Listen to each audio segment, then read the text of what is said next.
In this video, we will discuss about the if-else conditional statement in C programming language. In the previous tutorial, we have discussed about the if conditional statement. We have seen that we will have an expression or a condition.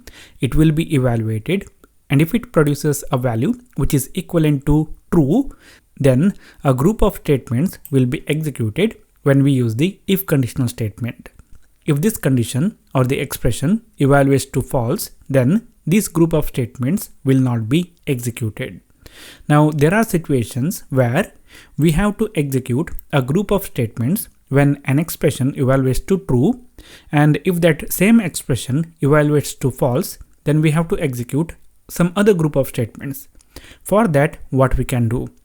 Now, if you guys have watched my previous tutorials, then you will say what we can do is we can use another if conditional statement, and for the condition we can flip the previous condition. For example, something like this. So here we will have the condition evaluated and we will store the result in a variable. Then in one if conditional statement we will use that condition, and in the second if conditional statement what we can do, we can use the not operator and we can have the reverse condition. So we can say this will be executed when the condition is false. So if I save this program and if I run this, then we can see executed when condition is false. So again here, if we have true, then this particular if block will be executed, and when this condition is evaluated to false, this particular if block is executed. So we can do this, but in C programming language we have a much better solution available, and that is by using the if-else conditional statement, which is nothing but with this if conditional statement we will have the else part. So here we will use the else keyword, and then we will have a code block just like the way we have a code block for this if conditional statement. So it will be if, and then the expression or the condition will be written between the parentheses, and then we will have a block of code where we will write the statements that we want to execute when this particular condition evaluates to true. If this condition evaluates to false, then we will have the else block just after the if block. So we will write else and then a code block. So this else block will contain the statements that will be executed when this particular expression or the condition is evaluated to false. So here I can copy this and I can paste it in here, and then I can say executed when this condition is false. So in simple words, the expression is evaluated. If it is true, this block is executed. If this expression evaluates to false, then this else block is executed. So if I run this program, we can see executed when condition is false. Now the next thing is, with this if and else, again like we have discussed in the previous tutorial, if you want to execute only one statement as part of the if block or else block, then you don't have to use the curly braces. You can avoid them just like this.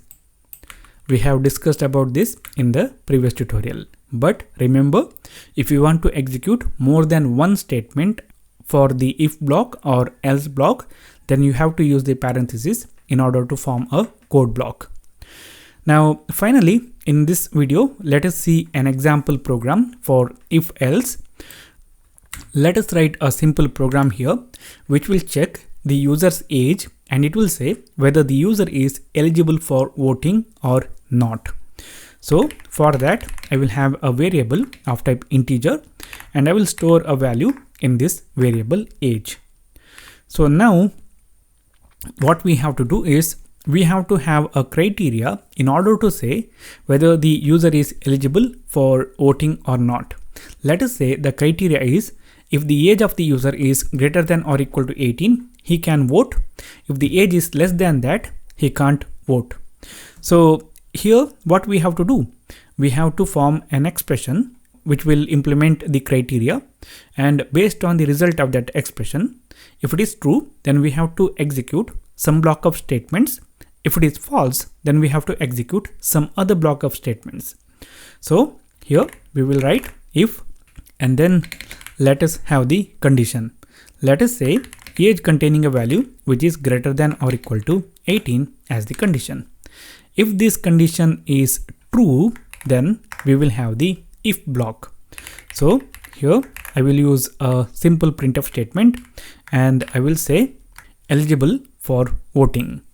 And what if this expression evaluates to false? If the user's age is less than 18, then for that we will have the else block. If this expression evaluates to false, then we will execute the else block. So I'm going to copy this, paste it in here, and then I'm going to say not eligible for voting. Now here, since it is a simple example, I only have one particular statement for the if block and the else block. But when we write the general normal programs, we will have multiple statements as part of the if and the else block. If I save this program and if I run this, we can see eligible for voting. Why? Because age is containing a value 20. If the age is containing a value which is less than 20, let us say 2, then what happens? The else block will be executed. If I run this program, it will say not eligible for voting. Now the next thing that we're going to discuss here is about using this if and else. According to your program's logic, if you only need if, then you can use it without the else block. If you need, you can use if along with the else block. But the thing is, you can't only use the else block. If you use else, it has to be a part of the if.